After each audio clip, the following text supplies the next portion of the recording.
is the Dane Moore NBA podcast. We're brought to you by Prize Picks. Coming at you Monday evening. It's September 30th.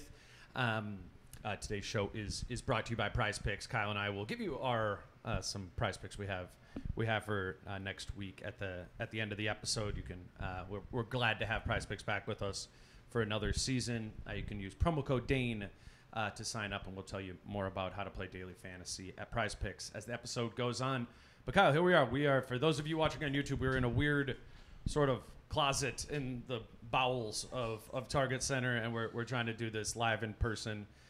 Just immediate reactions from what happened here at Media Day today. I think we're just going to rip through some clips of what some of the players said, what some of the coaches and front office weren't allowed to say yet because the trade wasn't finalized. We'll jump into those, but just kind of your initial thought of how this media day, maybe how you thought it was going to go with this being the first media day without Carl, and what kind of the vibe was for you, taking it in as it actually played out. I think if you had to describe it in one word, it would be therapeutic, in the sense of we obviously a day and a half ago did the podcast with our initial reactions to the Karl-Anthony Towns trade for Julius Randle and Dante DiVincenzo, and I talked to a lot of people since then and got a lot of messages, and was like, hey, I'm in a grieving period because of what that player meant to the city, to the organization, whatever. I think a necessary step was to just get back to doing stuff. And today was kind of that first day of doing stuff. As we've said before, this is like the 9th year doing this, you and I. Media Day is always hit or miss. After the Rosas situation a couple of years ago, I remember coming in, it was very tense. No one was really going to say anything. Butler year was like that, too. Yeah, the Butler year. But then other years are a little more jovial, a little more fun. And I think, surprisingly, these always start with the president of basketball operations or the GM kicking it off, and then it goes to the coach. They didn't say much, if anything, on the deal because they cannot be allowed to, and they don't want to have to pay a fine. But then the players opened up, and, I mean, it started with Rudy, and we'll get into it, but they talked about what it meant to play with Carl, what he was like as a mentor, as a brother, as a teammate. So I actually think it was kind of, again, therapeutic for everyone involved, maybe the media members in general as well, because you wake up on Monday, you don't know how to feel still because there's no more Karl-Anthony Towns. He's in New York. But then you look at your calendar, and 4 days from now, this team is playing real basketball, real fake basketball against the Lakers in the first exhibition game. So I think it was a pretty good day overall, and I was surprised by how much fun or how much insight we got from some of the guys. Yeah, I was kind of surprised by that, too. I think I actually did take some value. We'll start probably with playing a clip from Finch, but I did get some value out of Conley and Finch, and I'm sure we'll talk about it here today and throughout the week with different clips. But they couldn't actually talk about the trade, but in ways kind of skirted around it. And it was just bizarre that the players could. So it felt weird to go all right, Conley and Finch, no, don't even bring this topic up.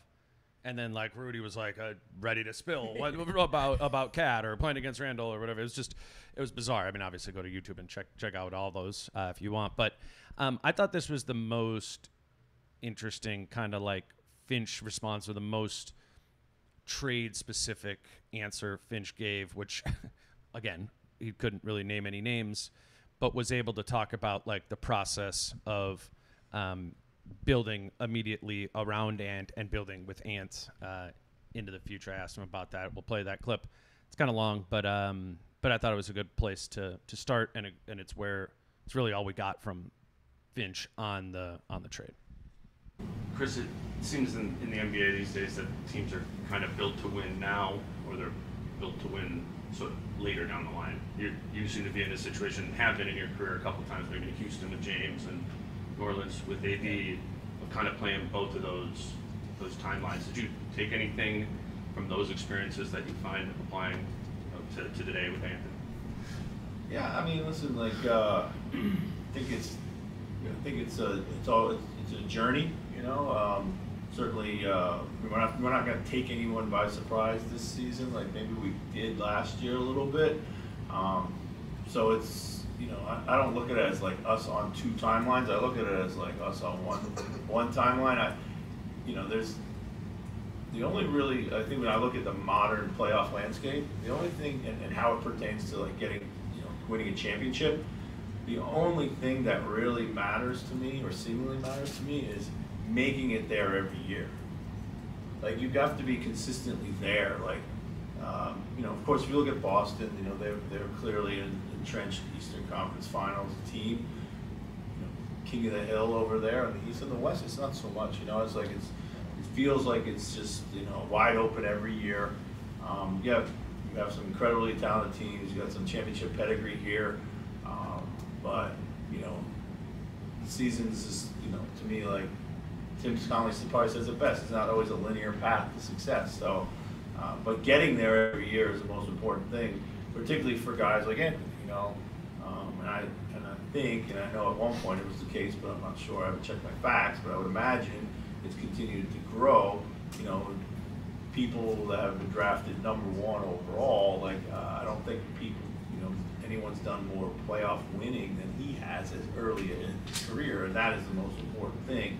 So surrounding him with the right type of mentality and the guys who can help win also, and Jaden and Naz, coming into last season, we were unsure about how Jaden and Naz would play in the playoffs because they had missed the year before.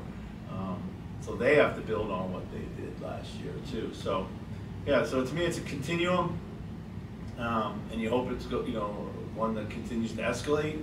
We feel confident that we have the ability to do that, but we also know it's going to be tough. So, I thought that was interesting to me, and I think it's a microcosm of this whole cat idea, right? And sort of by trading Cat, maybe you've mitigated your risk over the course of the next 4 or 5 years. Maybe in that process, maybe have cut out some of your ceiling, but you've mitigated risk enough so as to be able to be there every year, which is what it seems like Finch is trying to get at there, right? Of that's what the most important thing is to be in the hunt every single year, particularly in today's modern landscape of just being in the mix, as kind of like they were last year, or even as like Dallas just kind of was last year. Like that could be enough. And with a player like Ant, it's important to put yourself in that position and not really have those dip years. And I think that's kind of what this trade does. Is it theoretically, right, keeps your window that you're good for longer, which I think to Finch's point into against what I was saying of multiple timelines. He's like, no, this just is the timeline. We kind of put it all together into this one that's around Ant, and this is the new team, and this is the iteration around Ant right now. But it's the Ant era, and this is where we're getting started with it. Yeah, I mean, you and I have used our fair share of poker analogies. It was kind of that chip in a chair mentality of, and it kind of reinforces what we've talked a little bit about before about graduating. Like this is no more of the demons of the past or talking about, when Tim Connelly came here, it's like, what would be this was last year at Media Day. What would make this season a success? Right. Winning a playoff series.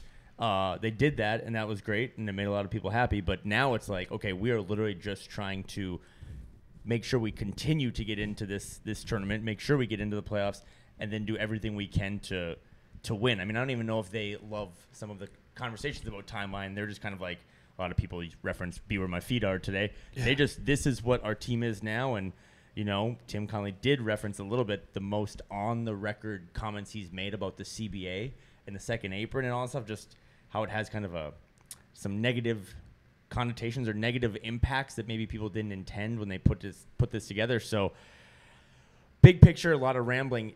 This is not with Tim Connelly starting and then Chris Finch and then the players we're going to talk about. There was not a thought process of we took a step back, right? And that was like the biggest message is that we are going to look different. Rudy Gobert even referenced like we might play a little different style. And Finch has played a lot of different styles and coached a lot of different players at all shapes and sizes. But this team does not look at what happened on Friday night as a way to just save money or take a step back. They know now, and that was made evident throughout the whole 4 or 5 hours, that now there is one focal person on this team. Anthony Edwards, that's what I thought was most interesting. Everything we do now is either about supporting him on the court or creating more flexibility for down the road to support him on the court. Yeah, no, I mean that was the message, right? Like it's Ant's team now is kind of when we were talking to Ant. Like, I don't think he has his head wrapped around it. Not at all. That like, but he also gets it. Like he knows it is, but he hasn't fully wrapped around what that could mean. Yeah, he was just even almost kind of uncomfortable talking about Carl or talking about leadership and stuff like that because as of before the weekend he did, and that's going to be part of the challenge for him and for something, something new about this year and figuring it all out is how is he going to lead, and I'm really interested in that. I mean, it's kind of like him and Naz are the longest tenured guy. I mean, Naz the longest, but this is like kind of in every sense of the word Ant's team. He just happens to be 23. There's everyone else is infantry, right? Like, right. And that's a big change. That's kind of like struck me over the course of today. I guess I knew that, but it kind of seemed like everybody was like getting in order, Yeah, and I don't think a year ago that there was like some big dramatic thing where you had like two faces of the franchise. There was this baton passing. Yeah. But this is what I referenced to you on Saturday of like maybe one of the unintended benefits of all this is Chris Finch, Tim Connelly, Matt Lloyd, all these people. Mm-hmm. They really just have to, I know cater is a strong word. They really just have to cater all of this to one guy now, right? Like when you're making rotations, all stuff, it's just what is going to make that 23-year-old's life easier? What is going to give him the proper spacing, the proper support at the rim? What kind of teammates fit him better? And a lot of guys that walked up there today, this is the biggest drink moment of all time at Media Day, but everyone embraced the fact that they're bigger, stronger, and faster, and that they're all really working on their bodies. And that, again, is a moment you kind of roll your eyes because you hear every team say that and every player. But there were some guys up there today that actually looked a lot bigger and thicker and in the best shape of their lives, and Ant was kind of at the top of it. So, like I said on Saturday, being the face of a franchise is a lot more than just being on the billboards and the murals. It's now this is what this whole thing is organically built around, and they lost a brother, they lost a teammate, they lost a friend, as a lot of them referenced, but they're excited because they kept saying the same word that we talked about on Saturday, the C word, like championship. That is their one intended goal now. It's not a playoff series. It's not a deep run. It's literally trying to get that thing that this franchise has never gotten before. I thought, as everything was kind of shifting and it's more Ant and now Carl's gone, but it was weird we couldn't talk about the trades. I thought like some of the focus of today turned on Naz. Which is, I guess to be expected. He's probably the primary beneficiary on the roster for an increased role and opportunity. Like the trade is a big belief in him, and it seemed like whether it was just like the questions or the way he was handling himself or how Finch and Conley kind of referenced him is like, it's definitely something that they feel very comfortable with Naz stepping into, and it makes sense that he should be able to step into a bigger role after winning Sixth Man of the Year, right? That seemed to kind of sink in, and I thought, Naz seemed ready for it, and the group seemed ready to kind of give him that. Did you get that sense today? Yeah, and he referenced the same quote that I had about being kind of the difference between being the hunted versus being the hunter, and that's a mentality that he actually kind of admitted. Like, that's a shift. Like, now it's different. Like, everyone, like, in the past, we were just one of the many teams kind of coming for the top, and now, again, they didn't make the finals, they didn't win a title, but they were one of those teams in the West that everyone circles on their calendar now. But I just couldn't, I don't know if you thought about this, but just seeing Naz up there, and he is now, which is hilarious because he's 25. Naz Reid is the most tenured Minnesota Timberwolves player on the roster. He's been here the longest.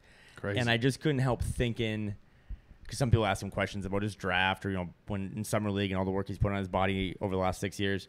But it was Gerson Rosas who essentially went out and found Naz Reid to kind of be the Karl Anthony Towns backup, right? Or the dollar store Karl Anthony Towns. Yeah. And now Naz Reid has graduated to the premium subscription of Karl Anthony Towns because Gerson Rosas went and got Cat. So it's 7 degrees of Naz Reid, but it is. I mean, he is. You can talk about what it's going to be like with all this new depth, and when they add DiVincenzo, and how does Randle fit alongside Rudy, and there's going to be so many new storylines that have been created from this trade, or else just from this season, right? When bringing in Rob, bringing in TJ. But what Naz Reid can do might be the single biggest barometer. I mean, you've always talked about Jaden's the barometer of the offense. Like, what Naz Reid can do with even more minutes and more responsibility, possibly as a starter, or Finch, again, reference, say, playing the three some. Like, what Naz can do with even more on his plate could determine how far this team and how successful this team can be the upcoming season. Yeah, and his answer, just like the way he was talking about it, was kind of like with yes, I can do this. I'm ready for it. I expect it. I have this clip down. Naz talking about a bigger role. Let's play that. I mean, I think each and every year is we've seen the growth. Like I said, I mean, whatever is brought to me, I'm here to play basketball and do what I do best and earn my earnings. So, I mean, I think whether it's, like you said, minute growth or starting or coming off the bench again, or whatever the case may be, I'm going to show that the best of my abilities that I belong. So, I think it's such a win that like he can be given this bigger role idea of like minutes, and he will, and he's gonna play more. Like Naz is like, okay, sweet, I'm gonna play more. Like sometimes I would only get to play like 16 minutes a night. Like he's like, I know I'm gonna be a 25 plus a night guy every game now. But they also get to keep Randle, I think, in the starting spot. Well, we'll see what happens with that. But like theoretically, you could kind of play it that way. I don't think we really got into that much on Saturday when we talked right afterwards, like about it. Randle being the power forward and starting. Are you with the idea of like having Naz like just kind of stay in his same 6-man role, but like a bigger 6-man role? Is that what your expectation is? Absolutely. I mean, I think he doesn't. This is just coaching 101 really in any sport, but you don't really care who always starts. It's kind of who finishes. Sure. But I would imagine that even if, because of whether it be contract status or seniority or whatever, just that a Julius Randle comes in and despite being the new guy in town, starts and slots into that power forward spot alongside Rudy and alongside Jaden, but that Naz just has, again, an increased role this season, and maybe you kind of find different unique ways to play those 3 bigs, or again, just have really big lineups still with, you lose some shooting, obviously with Carl, that's a given, but maybe you add some more playmaking with a Julius Randle. So I just think you could kind of tell too with Finch. I mean, Finch is always, again, as a reminder for people that are new to Media Day, no one really likes doing this, maybe including you and I coming from a closet. Yeah. But I think Finch had a kind of a twinkle in his eye of he has coached in so many different places, and I'm not just talking in the league, but like around the world, including, against Joe Ingles back in the day when they got into it. Yeah, but, I mean, I just think you kind of saw that twinkle of like, okay, this is a new challenge. I have new pieces, and some of the pieces are the same, again, like Naz, but does this offense have more to it by giving Naz more minutes and having him play with guys that maybe are a little less offensively skilled in terms of scoring, but can do more playmaking, can do more maybe rebounding too? Let's grab our first break here, and then I want to maybe go into the Randle part of this too. But we're excited to have a new old sponsor back with us. Stone and Skillet is back and a sponsor of today's show. Kyle and I were raving about Stone and Skillet English muffins all season last year. We're excited that they're back to partner with us again. I mean, this is like my most genuine endorsement of like, I just literally, when I go to the grocery store, they're at Whole Foods. You got to go to Whole Foods to get them, or you can go to stoneandskillet.com and place an order. But I buy them every single time I'm there because it's like the best way to have toast in the morning. They're delicious. I know you love them too. I packed them in my backpack.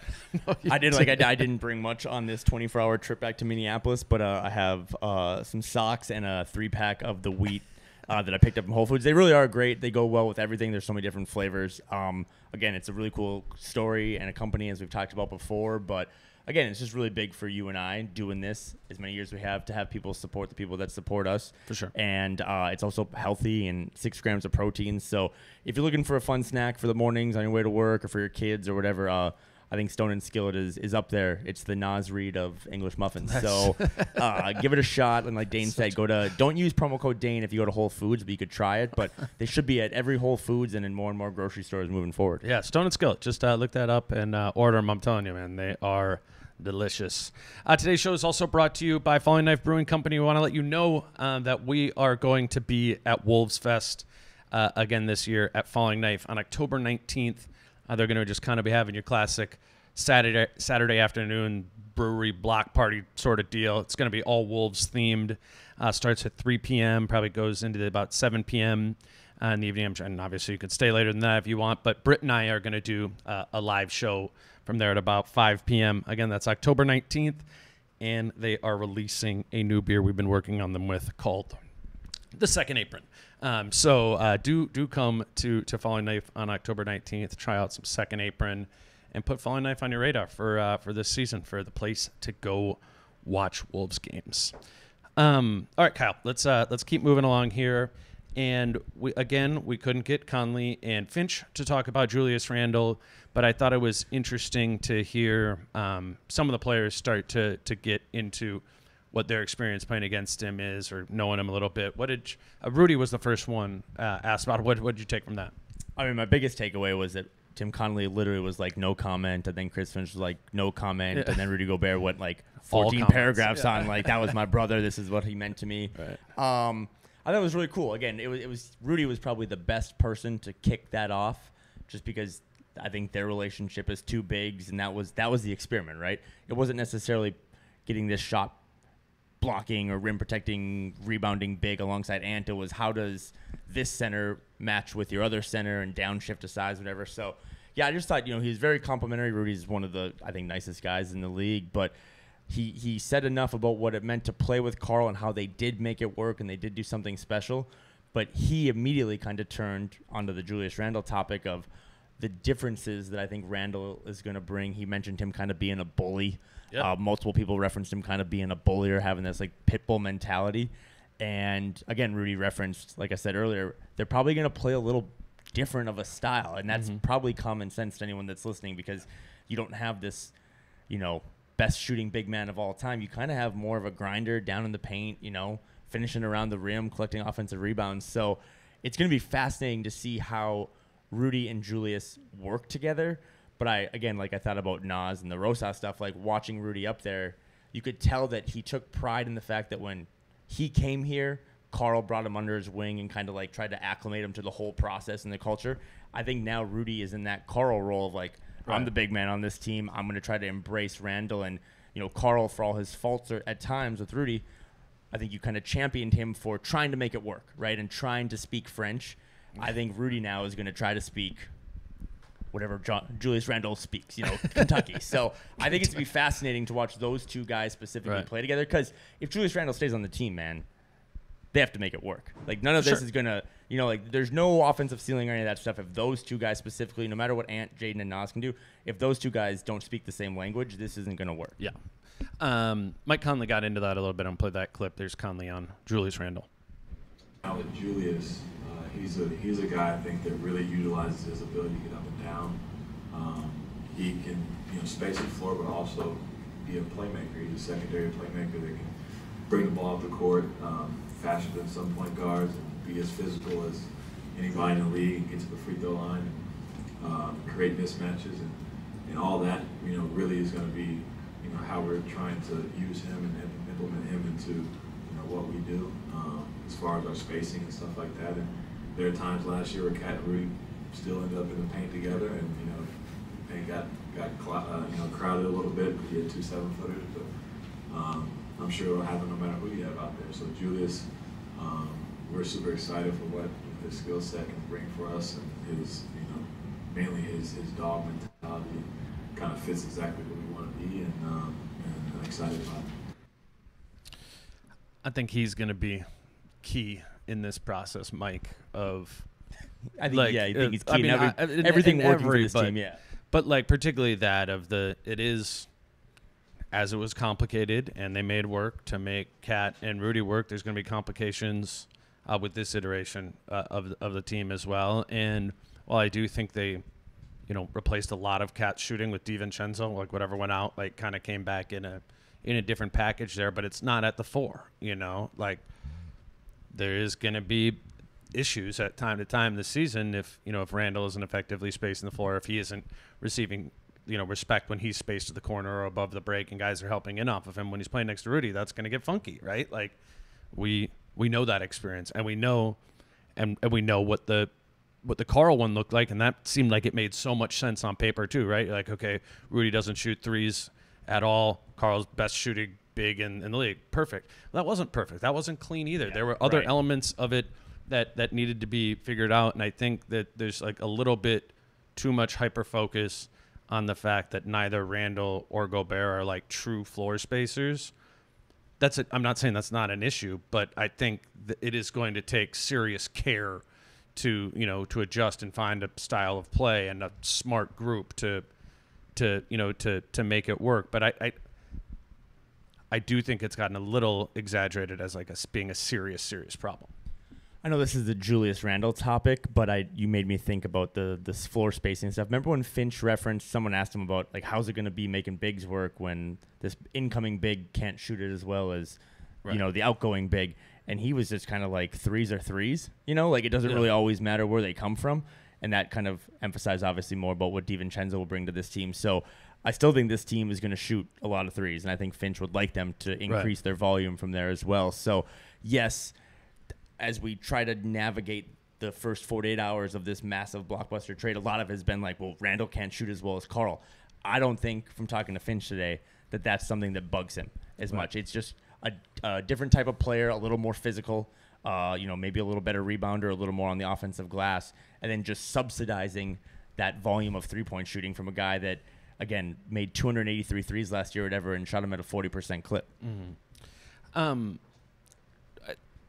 Did anyone want to do on Randle? Weirdly, we didn't get a lot on DiVincenzo. I don't know. I mean, it was just bizarre. It was just bizarre. If you want a Dante DiVincenzo, if you want analysis of him, go listen to Jalen Clark's interview because Jalen Clark famously wore 0 in college. He wears 0 now. Terrence Shannon Jr. also wore 0 in college, and I think that's why Terrence Shannon Jr. is now 00. Right. But I think DiVincenzo is also worn 0, and there might currently, as this podcast is recording, be a negotiation between Jalen Clark and DiVincenzo for how to get that jersey number. But no, I just a couple guys referenced just him being a really great shooter. I remember Jaden said that too, of like playing against him and just how well he shoots and moves around the perimeter. So and then for Mike, just the uniqueness of having someone like that. You know what I mean? Like it's for Wolves fans or for myself, it's going to look similar at times to like Malik Beasley just flying around the corner, just catching and shooting that three. So I think that element of the offense was not really talked about today, but to me that might be the most exciting element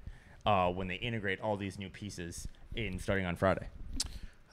Just because you mentioned Jalen Clark, I did the one clip I did clip was not awesome. About the fighting over who's going to give up number 0. Go watch that, or we'll play that another time. But I asked Jalen Clark about how he's seen Ant grow as a leader. I thought this was an interesting answer.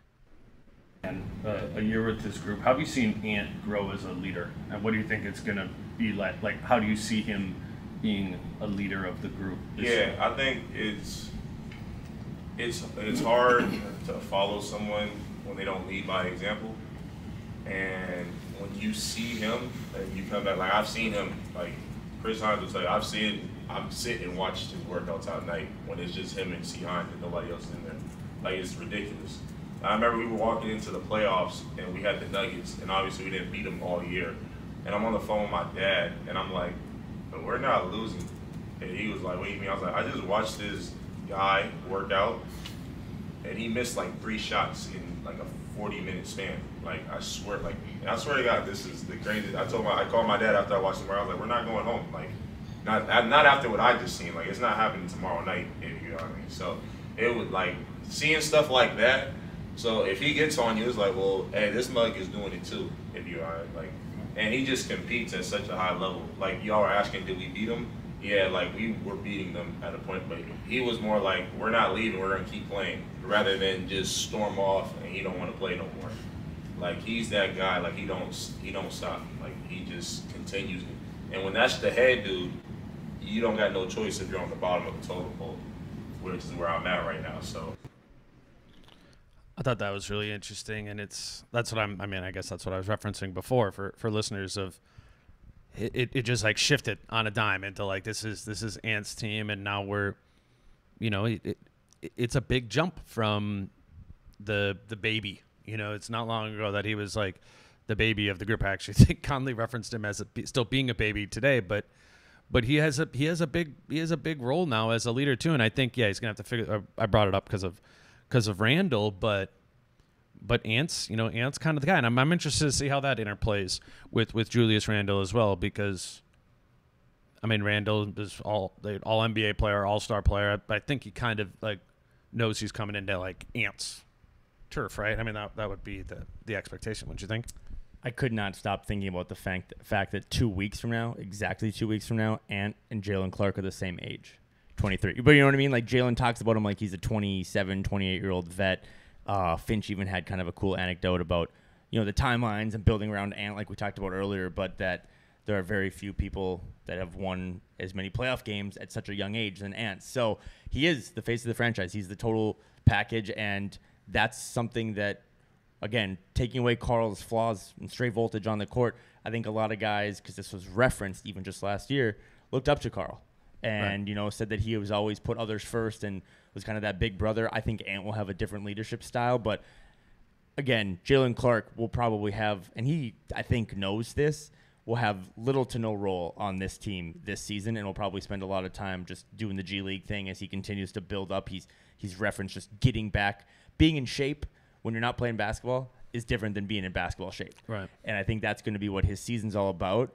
But, I mean, just seeing him talk about what it's like playing alongside Ant and a bunch of stuff that we never get access to was really, really cool, and does make you think, like, okay, as they transition this, you know, this power from the 28-year-old to the 23-year-old, they seem like they'll be in good hands.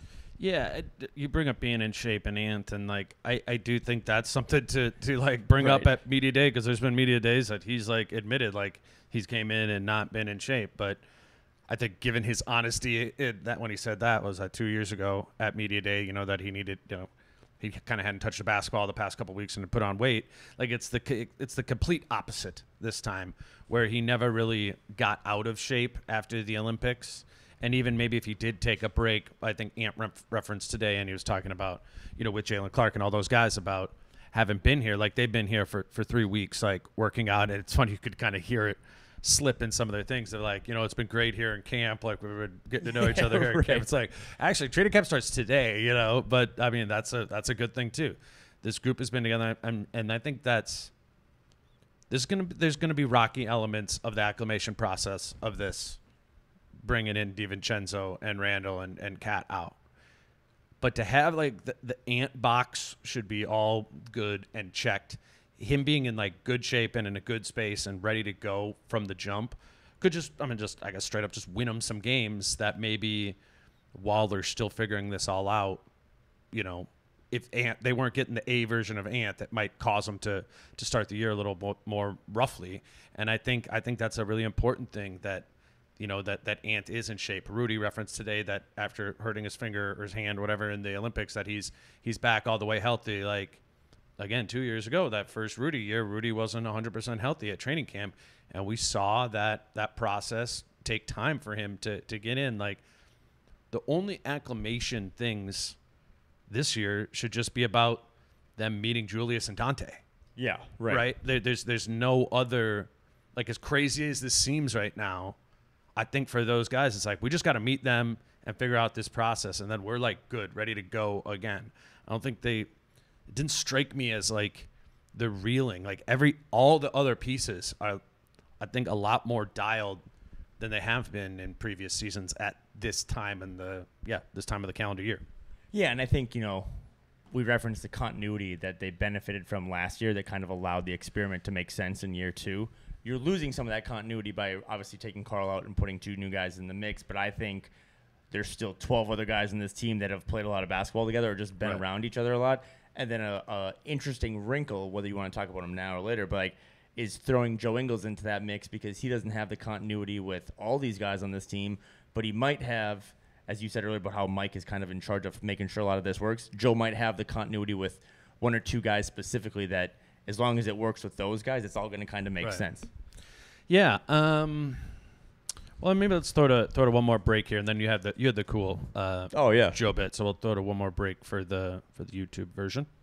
All right, we are back for a final segment here, Kyle. Do about another 15-20 minutes.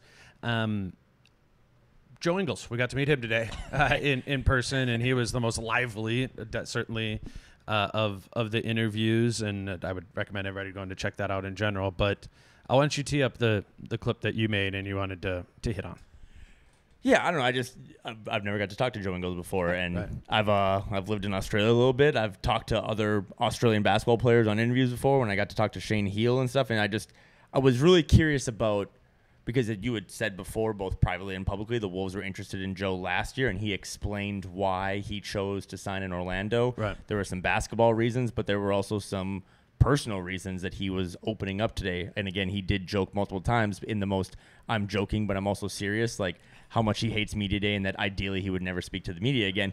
But because of the 6 years that he played with Rudy, I was just curious. I mean, someone asked Ant, like, what do you think about the guys that hate on Rudy? And Ant was like, I tell Rudy not to listen to them and all that stuff. But Ant hasn't played with Rudy as long as Joe has during their 6 years in Utah. So I just thought it was interesting to be like, hey, you know him as a basketball player, but also a person. And why do you think it is, or like, what is it about Rudy Gobert, the person, that maybe all of us sitting in this room don't really know? And I thought he had a really cool answer. The part of it to me, which I don't think a lot of people know Rudy, like personally really know him. And the one thing to me that I'll always remember and never forget, and he'll always be a good friend for it, was when he, everyone knows he's into his weird little crystals and whatever. And when my son was diagnosed with autism, he was a couple of days later was at a store buying more crystals and doing what he does. And there was this one massive thing that had some type of writing about autism and the connection or whatever it was. And he bought it and gave it to us as a gift at that time, when it was pretty rough. And then also we've got twins. Jacob's a twin. He also bought another one for his sister because he didn't want to give one to Jacob and not to Miller. So like the care and the thought, like he's a caring guy. He wants to win. He's a professional. Yeah, I've got obviously a bit of a special kind of place for him because of the things that we've been through off the court and the support that he's given me and my family through 8 years of being together. So, yeah, really don't give it what people say, to be honest. Took that on such a turn of like, I don't care what people says, but here's the nicest thing ever. Here's a great quote about Rudy Gobert. Yeah. No, I just, Naz Reid is the longest tenured Timberwolf, and Mike Conley, I could tell, was really happy about this. Joe Ingles is now the oldest player on this team. And again, he played with Mike, he played with Rudy in Utah. They were very successful there. But I didn't know this until I looked it up on Basketball Reference. One of Joe Ingles' actual nicknames is Slow-Mo Joe.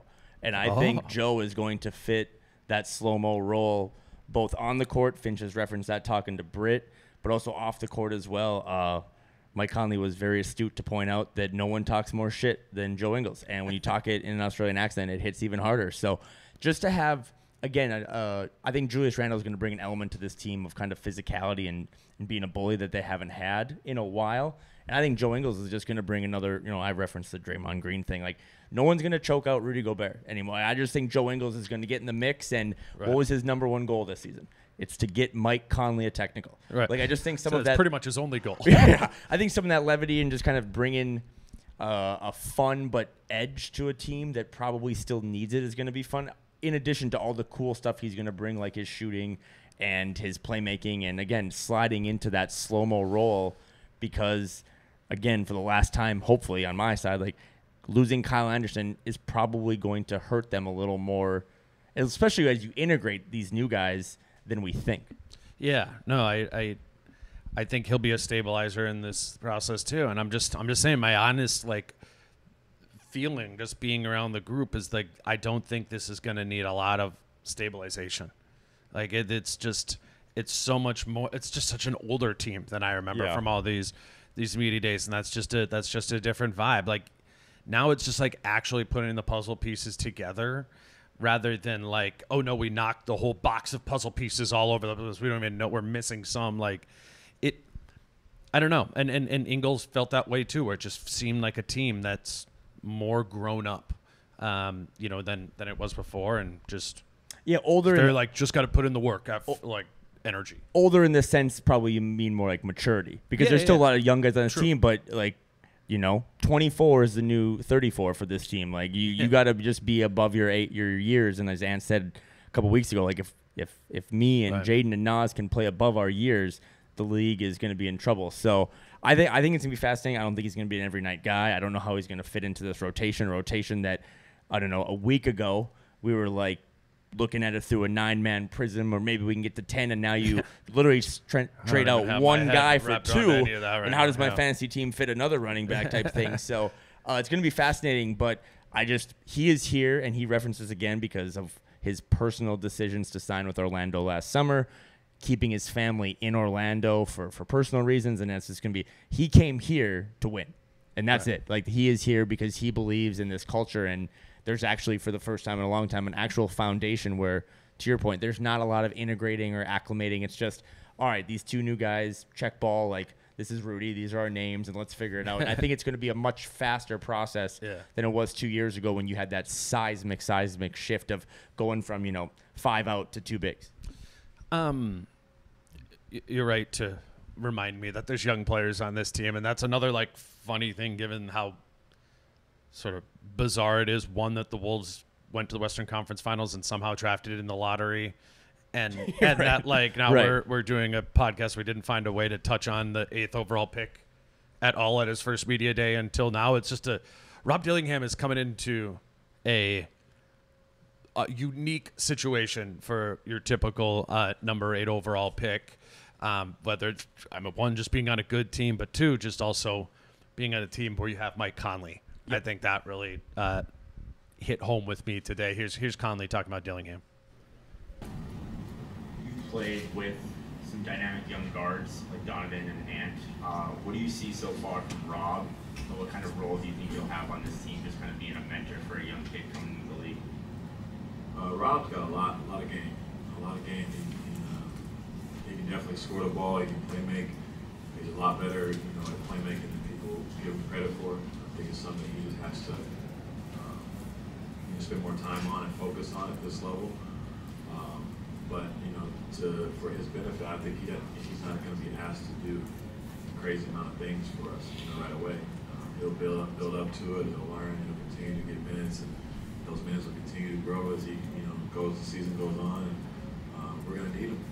And he's been in the gym. He works hard. Doesn't say a lot. Just very diligent in what he does.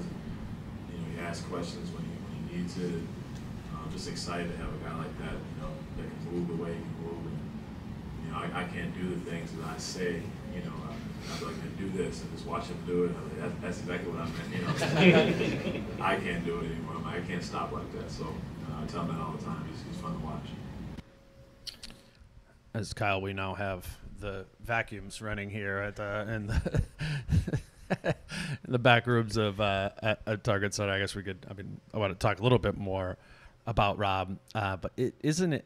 One, if I'm Rob Dillingham and I'm the number 8th overall pick, I am in a dream situation where there's no way he's going to be overexposed. They're not going to over-index him to the point where he could get himself in trouble.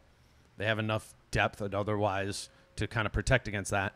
But he's for sure going to play. He's for sure going to get an opportunity because this team is so thin on point guards. He has Mike Conley there.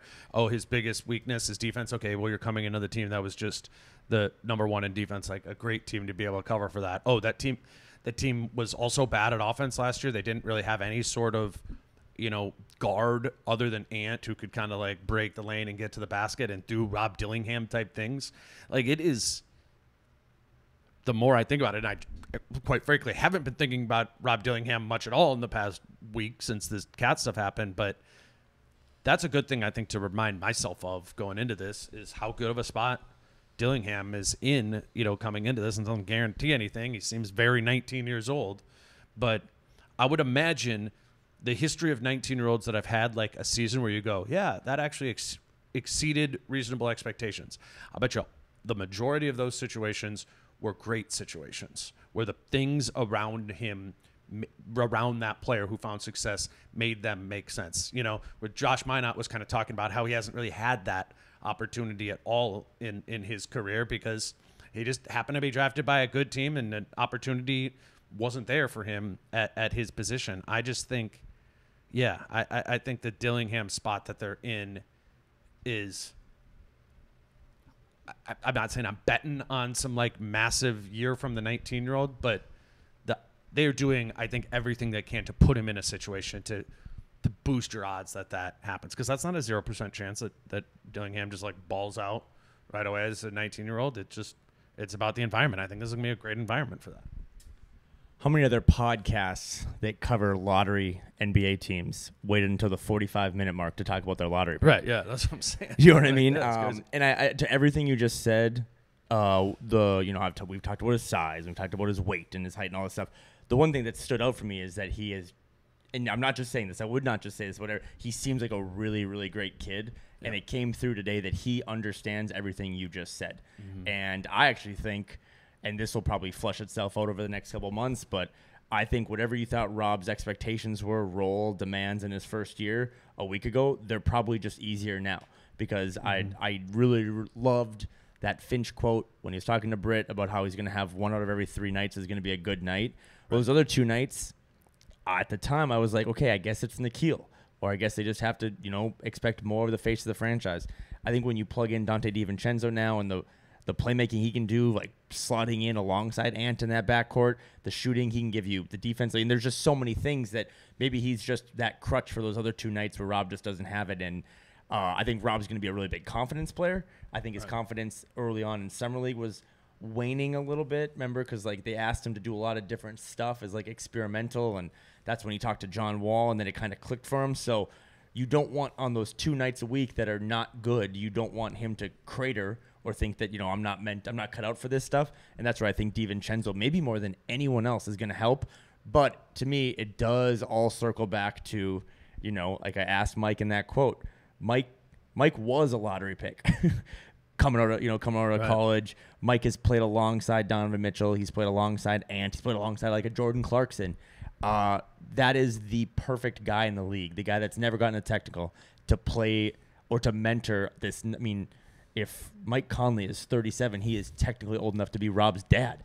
And now they have the lockers next to each other in the locker room over there. So I think that's going to be really big. Oh, do they? Did you go in there? Yeah, and I just think Mike, to your point, a lot of words again, there's no better situation. Like Rob is in Carl's old spot? I believe I was in there, and Rob is next to Mike's slot. So that should be yeah, I'm just reporting what I see. Yeah, no, let's try to go. I do think that Rob is coming into, again, maybe not the best opportunity for him to, as Josh Minot said, hoop and put up 20 and 10 or, but to play winning basketball and to really build a foundation of circling all the way back to the top. What did Tim Connelly talk about? Putting Ant in situations that doesn't develop bad habits. Mm-hmm. Same as with Rob Dillingham. You're the 8th overall pick in a draft. We don't want you to develop bad habits. So it's actually probably going to be even slower, his acclimation and his role, than we thought. But I'm just really excited because he looked refreshed too. Sure. Like I think the Summer League after the draft process and all that stuff, he looked like a guy that was burnt out. He looks like he's had a couple months to just work on his body, work on his game, and whatever he can give them now is just going to be such an added benefit to all the other offensive weapons now that this team has. Any other like stray pieces you want to make sure that we hit on from this today? I mean, only because I've referenced it a couple times. I know we did the Mike Conley thing, but he did have a quote about his health of, I played 76 games in the regular season last year, and how can I continue to play at a high level without missing many games? That was kind of an answer to a question about, like, what do you do in the offseason? What's the Mike Conley offseason look like? And it doesn't sound like it involves a lot of basketball. He was like a little bit of basketball. But he did go on to say, like, I don't think I'll play as many games this year. Coaches told me they're trying to limit me a little bit, but I don't know if I'm going to go with it, but we'll see. Right. So that's like a little insight into a convo that Mike and Finchy have had about, maybe did Mike break down in that, Dallas series because he played too many games, or did he just, as Finch said, have a fluke ankle sprain? But either way, is that guy, does this team need Mike Conley to play 76 games this season? And the answer to me is no. Yeah, and I think it'd be good if Mike Conley got on board with that. Because like last year he didn't. Yeah. Last year it was like important to him to, to play. He wanted to try and play all 82 at 36 years old. And I mean, there's something commendable about that. They certainly benefited from him being able to play 76 games. But, given how competitive he is, I think he's smart enough to know what the best thing is for the team. And the best thing is for the team is making sure that he's, he's still there, and there's still a ton that he can do, even if his minutes total is down a couple, goes down 2 or 3 a night, and even if he's like not playing back-to-backs or taking some time off, which he didn't do last year. He played back-to-backs all the time. Like, you're still around the team, and you're still like that, another coach, another voice. He could communicate with Ant in ways that probably nobody else can, and I like I said before, I think he's going to be a huge part of making this season work as he was in the past. It's just, can he do it another year older, and be as healthy as he was last year, but also be as healthy as they need him to be in May when at the very end of the season. I think the last two things I had just are random thoughts because, again, I joked about how Tim Connelly was like quickly to say no comment, can't talk about it. Finch was the same way, no comment. But Finch did, again, hey, can you talk about the trade? He's like, no, I can't talk about that. I'll get fined. But, hey, by the way, Josh Minot had a really great summer for the 6th time now. So if Josh Minot, again, all of these interviews were posted on the Wolves YouTube channel, so go check them out. I thought Josh Minot's was – I have a soft spot for Josh just because, I feel like we've come up together and we talked to him when he had the lawnmower, quote or whatever. But I know he's been frustrated. I know he's been frustrated being on a team that's really good, learning winning ways, but you're not playing. Right. And at the end of the day, like, you got a shelf life. You got a biological clock of playing basketball. And so far his is not running out. He's 21 or whatever. But he sounded like the most matured mentally from last year to this year. Totally. And that's tough on a team that has Nickeil Alexander-Walker because that man reads a lot of books and says a lot of cool things. So I'm excited to see. It does sound like Josh Minot is going to get a chance to play or at least have a role and to see what he does with it. He referenced, just getting out of his own head. He's like earned the opportunity to compete. Obviously, he's probably, if we just lined it up, he's like 11th or 12th probably on the depth chart. But they are so confident about him, and he is so confident in himself. I knew they were confident about him. I heard like, Josh got bigger. He's, the shot's looking better. He's been here all the time. He's like really matured, all that sort of stuff. And then you could kind of see that today in person too. I'm still curious as to what that role is going to be. And ultimately, what if it is the middle of December and Minot hasn't been in the rotation? Is he going to – remember, there's somewhat of a ticking clock here on the Wolves' perspective of one, his contract's just going to run out eventually, right? Right. This is year 3 without playing, and then what is his patience going to be? I think he's is doing at the moment a great job of managing that and directing it in the right direction. But I'm curious to see him compete, and then ultimately just kind of be like, when it is a couple days before the season and we start guessing who's going to play, like, I'm probably not going to have Josh Minot in that, right, in that group. But it's like, I'm really excited to watch him play on Friday in the preseason game. Like, I think that'll be interesting because we don't get to see these guys in those end of bench guys in NBA context, much at all. So we're going off of something that was 6-9 months ago when there's a guy who was growing from age 20 to 21, right? Like, you change a ton in those 6 to 9 months. I thought, like, kind of similarly with Jaden, you got that energy. Obviously, he's at a much more established level on this team, but you could tell he's been in the gym, like, and is ready for the season at hand. And Terrence Shannon referenced like getting guarded by him in some of the pickup games. Yeah, you could. Terrence Shannon also referenced he maybe one of his best friends on the team might be Jalen Clark, and that they have a lot of extended time just hanging out in the sauna, having real deep conversations. So I know that's a funny joke, and it taught when they reference the jersey number thing. But to me, to kind of put a bow on my thoughts on it is that 48 hours ago, 60 hours ago was a seismic shakeup of not just this roster, but of this organization. I mean, you traded away the longest tenured player, a player that was brought in as #1 overall pick, brought in by Flip Saunders, and now that's kind of the last element of the Flip era is gone. And you just don't really know what the vibes. I'm a big vibes guy. You don't know what the vibes would be like. And then you talk to those guys today, and they're not so much grieving as if they lost someone. It was just, like school at the end of summer or at the end of fall or the end of spring, like everyone goes away and I'll see them again, but like I'm going to probably have new classmates next year. I'm going to a different college. There was not any fear that I'm now all of a sudden a part of a team that's not going to be able to make as special, if not more special of a run next year than we came off last year. And back to like the Minot thing, for example, or some of the other guys, there's a lot of confidence, but there's also, in my opinion, been some like humbleness. Like Josh is maybe the most humbled player on the team right now of just I'm confident in my shot more than ever, but I also know that I'd had the wrong mentality. Or like, Nikhil, like I didn't always do things the right way early on, and now I'm not even focused about being in a contract year. So a lot of guys that, yes, media day is all about quotes and saying the right things, but I think on Friday, or as this preseason rolls on, you're going to see some of the same things on the court that these guys kind of hinted at off the court. And again, it was a really funny thing, and don't get fined, but it sounds like they've already been putting in the work as a full team for weeks before that. And I think that leaked through today, just that cohesion and the fact that this is kind of a brotherhood again. Yeah, even it didn't feel like everybody just got here. It didn't have except for Julius Randle. Yeah. Yes. Yes. Still some to come. We during football season, Prize Picks is a sponsor, and Kyle and I love doing this. Obviously, we'll let you know about how to play Prize Picks Daily Fantasy for basketball once the season comes around, and they have you can put together lineups there. But it's fun for football season for Kyle and I to take a look at some Prize Picks for the week. Kyle, you said you already had. I mean, it's Monday night as we're recording this, so you're already looking at next week for the Vikings. Vikings Jets game that you put a lineup together. Vikings Jets in London on Sunday, so a nice. I think it's a. We're gonna show you how to put together a lineup here on the YouTube channel too. I think Vikings. I've always said West Coast, best coast for sports, except when your favorite team plays football in London. I think it's a 6 a.m. 6 a.m. kickoff next Sunday for Vikings Jets. But yeah, two quick ones. I think Jordan Addison over 41.5 receiving yards. Okay. You can just type in Addison in the search bar or go to receiving yards. 41.5 over. I just think he's a stud. He's working his way back, just like a lot of guys.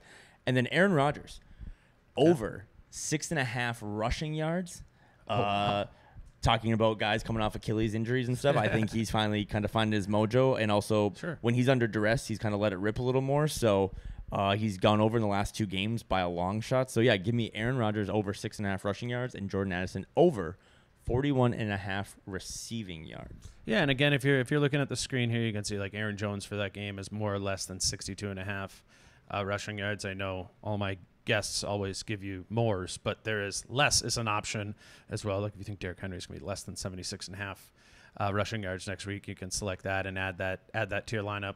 The more players you put into your lineup, and the more you get correct, obviously the odds grow of your money growing. But if just with Kyle's recommendation, if for next week you do Jordan Addison more than 41.5 receiving yards, and he gets that, while Rodgers also gets more than 6.5 rushing yards, as I have in right here. If you were to bet, $5 and both of those things happen, you would win 15 or 3-1 on your money. Obviously, this expands the more pieces you put into your lineup.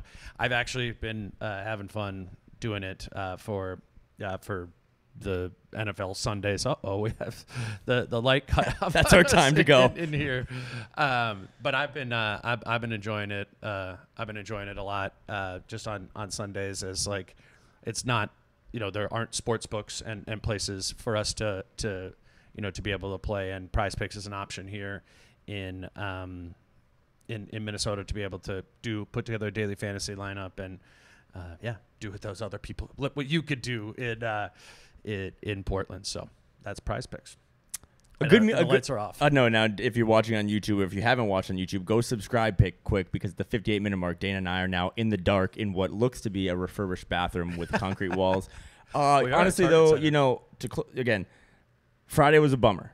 If you're a fan, or if you're a basketball purist and you're just like, I wonder what this team is going to do, losing such an integral piece of the organization, but on the court too, a guy that was really skilled and made All-NBA and multi-time All-Star and all that stuff.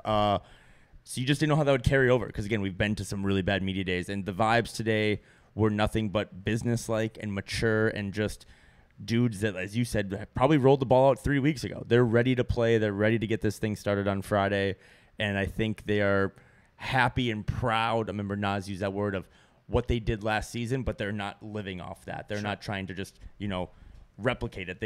There's more steps to go to actually be a true champion in this league. So today was day one. I think a lot of the emotions now will turn into just showing up for work and playing basketball. And that's, I think, why people like listening to this podcast, because you're covering now a really good team that has a lot of talent, a lot of good coaches, and a lot of good front office members. And that's kind of the right recipe to try to break this thing to a new ceiling. And I think we have a lot to learn about them. I'm pumped for camp. And I think, I mean, I guess as a preview for the show to come, like, it's going to be fun, like, every day to kind of dig into a different topic. And I'm sure we'll drill down on segments with Britt or Kyle or Jace or Chris, whatever, on DiVincenzo, on Randle, on all those things. We're just getting started, I guess, today with this, and we'll keep you updated. We will keep potting.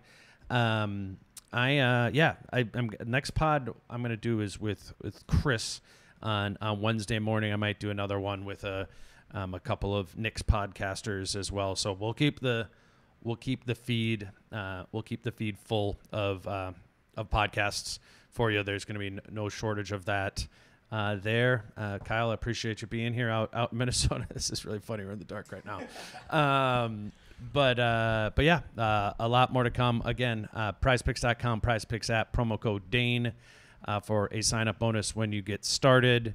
And then also Stone and Skillet and Falling Knife as other sponsors we had on today. Yeah, until I think my next episode will be with Chris. Until then, he's Kyle. Follow him on Twitter at Kyle Theige. I'm Dane. Peace out. How I'm feeling, man, I hope it never stop, yeah. Green and hot so you can find me in the crowd, yeah, yeah. Don't let standards ever bring you down, yeah.